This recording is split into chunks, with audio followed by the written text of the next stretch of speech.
They were in the middle of casting gold bars when the police suddenly showed up, catching Professor James completely off guard. Had the gold they'd just stolen from the bank already been discovered? What now? Were they going to have to pick up their weapons and fight? James stared in disbelief as police cars rolled into the tunnel. Even Mary grabbed a gun. Taylor handed James a pistol and told him to keep it and hide, but James told everyone to put their guns down. Instead of resisting, they walked forward bravely. Under the muzzles of police rifles, everyone dropped to one knee and surrendered.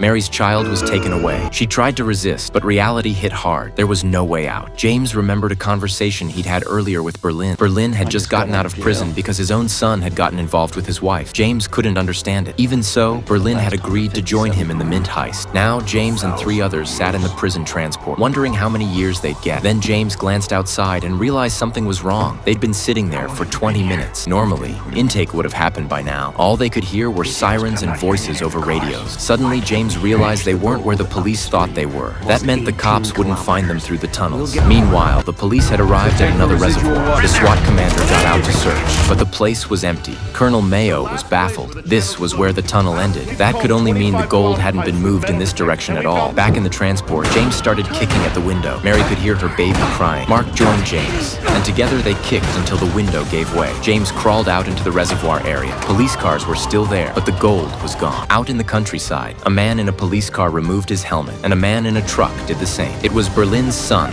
and ex-wife. They had stolen the gold. James's crew had risked everything to get. The two embraced passionately and kissed, celebrating their betrayal.